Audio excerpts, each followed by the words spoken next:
Salam alaikum wa rahmatullahi wa barakatuh. Et on revient dans cette vidéo sur les signes et les miracles du Coran qui m'ont personnellement touché et augmenté ma foi. C'est des signes sur lesquels on ne parle pas vraiment en France. J'essaye de refaire et de partager, de vulgariser la parole de Oustad Nouman Ali Khan. Donc, sans plus attendre, on va passer à un signe miraculeux pour moi. On parle encore d'une structure, on parle encore des mots d'Allah, tellement c'est bien fait. Sans plus attendre, on commence. Alors il s'agit de Sourate Yusuf. Sourate Yusuf est la sourate numéro 12 du Coran. Personnellement, pour introduire un peu Sourate Yusuf, c'est une sourate, la première fois que j'avais lu le Coran, je me rappelle quand j'avais lu Sourate Yusuf, elle m'avait bouleversé. L'histoire m'avait totalement bouleversé. Et je ne suis pas le seul à le dire. C'est une histoire qui prend le cœur. C'est une histoire qui est tellement bien racontée. D'ailleurs, c'est la seule histoire qui est racontée du début à la fin dans le Coran, sans avoir un passage qui soit remis dans un autre. C'est du début à la fin, la sourate Yusuf, son histoire. Et elle est incroyable, masha'Allah. Elle est incroyable. On ne va pas parler des enseignements, parce qu'il y a beaucoup d'enseignements à savoir dedans. Les enseignements à savoir par rapport à l'éducation, comment le père se comporte avec ses enfants, la relation père-enfant, la fratrie, tout ce qui est aussi la relation homme et femme, avec le ministre, comment il se comporte avec sa femme, le manque qu'elle a certainement. Il y a plein de choses à parler. Peut-être qu'on reverra ça dans une autre vidéo, Inch'Allah. Mais en attendant, je vais vous parler du miracle de l'équilibre que cache Sourate Yusuf. Alors, avant de commencer, on va parler d'un ayah quand même. Le ayah numéro 3. A'udhu billahi minash shaitanir rajim. Bismillahir rahmanir rahim. نحن نقص عليك أحسن القصاص بما أوحينا إليك هذا القرآن وإن كنت من قبله لمن الغافلين. Dans cette ayah, c'est la ayah numéro 3 de Sourate Yusuf, nous te racontons le meilleur récit grâce à la révélation que nous te faisons dans ce Coran, même si tu étais auparavant du nombre des inattentifs à ces récits. C'est le meilleur récit. C'est le meilleur récit par rapport à son contenu, à sa profondeur, aux enseignements tirés, mais c'est aussi le meilleur récit par rapport à la façon, l'agencement, sa structure et son équilibre. C'est ce qu'on va voir. Je vous ai préparé pour vous et pour ma fille aussi, parce que on a récemment lu Sourate Yusuf ensemble et je lui ai raconté cette histoire et j'ai essayé d'aborder cette histoire. Elle voulait une histoire, je lui ai dit Sourate Yusuf. Du coup, dans Sourate Yusuf, ce qui se passe, c'est qu'il y a beaucoup de péripéties, il y a beaucoup d'actes, il y a beaucoup de choses qui se passent dedans. Et notamment 12 très importantes. On va aller voir les 12. Alors, en premier, on a Yusuf qui fait un rêve. Il fait un rêve où il voit la lune, le soleil et les étoiles qui se prosternent devant lui.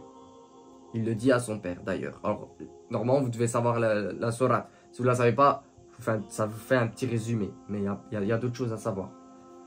Il fait son rêve.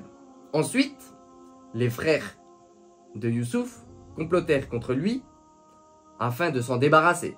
Soit ils veulent le tuer, soit ils veulent l'éloigner de leur père parce qu'ils ont le manque affectif du père. Ensuite, en petit 3, il se fait recueillir par le ministre et sa femme qui s'occupe de lui, Zulikha. Elle tombe amoureuse de Yusuf.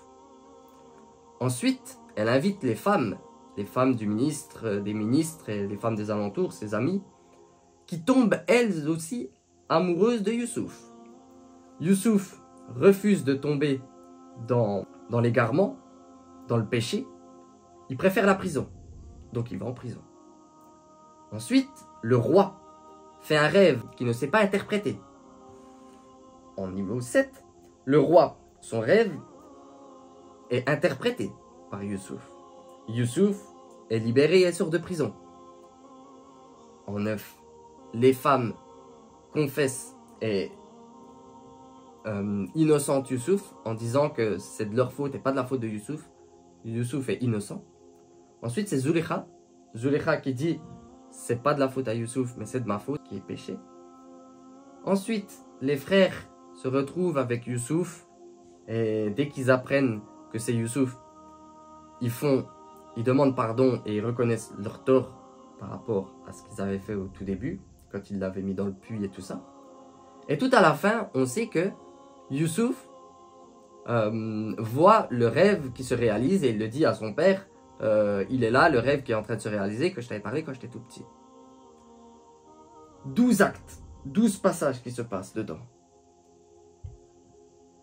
Mais subhanallah, qu'est-ce qu'ils ont ces passages? Subhanallah, ces passages, ils sont racontés d'une manière équilibrée. En premier, il a fait son rêve. En dernier, son rêve est réalisé et il peut l'interpréter. Ensuite, en deuxième, les frères qui ont comploté, manigancé contre Youssouf. En avant-dernier, ses frères ont confessé et ont dit c'était pas de ta faute, on te demande pardon. Ensuite, Zulekha est tombée amoureuse et a voulu le séduire. Ensuite, Zulekha a demandé pardon et a dit que c'était pas de sa faute, pas de la faute de Youssouf, mais de sa faute. Ensuite, les femmes ont voulu séduire Youssouf. Ensuite, les femmes ont dit non, c'est pas de la faute à Youssouf, c'est nous. Ensuite, il va en prison. Ensuite, il est sorti de prison. Le roi a fait le rêve. Il a interprété le rêve. Subhanallah. Voilà comment est équilibré Surat Youssouf. Voilà ce que renferment toutes ces histoires. Comment Allah a parlé en révélant cette histoire. Subhanallah. Dites-vous bien que cette histoire, c'est pas un texte qui est descendu. C'est pas un livre. C'est pas une maison d'édition qui a fait descendre ce texte. Il n'y avait pas des éditeurs, il n'y avait pas 12 parties qui sont descendues comme ça et il s'est dit il y a 12 parties, le prophète alayhi salam, et il y a 12 parties qu'il faut que je dise comme ça. Il n'y avait pas ça. C'est un discours, c'est une parole qui est descendue. Mettez-vous bien ça, c'est une parole. Subhanallah, regardez comme c'est bien dit. Masha'Allah. Voilà le miracle sur lequel je voulais parler par rapport à Surat Youssouf qui m'avait impressionné et qui continue à m'impressionner. Masha'Allah. J'espère que vous aurez appris quelque chose. J'espère que vous aurez vu dans cette sourate quelque chose de spécial. En plus de tout ce qu'elle a de spécial, elle nous rajoute sa structure magnifique. Masha'Allah. Je vous dis à bientôt pour une prochaine vidéo. Inch'Allah, j'en ai encore beaucoup. J'essaierai d'être un peu plus bref. En attendant, qu'Allah vous garde. Salam alaikum wa rahmatullahi wa barakatuh.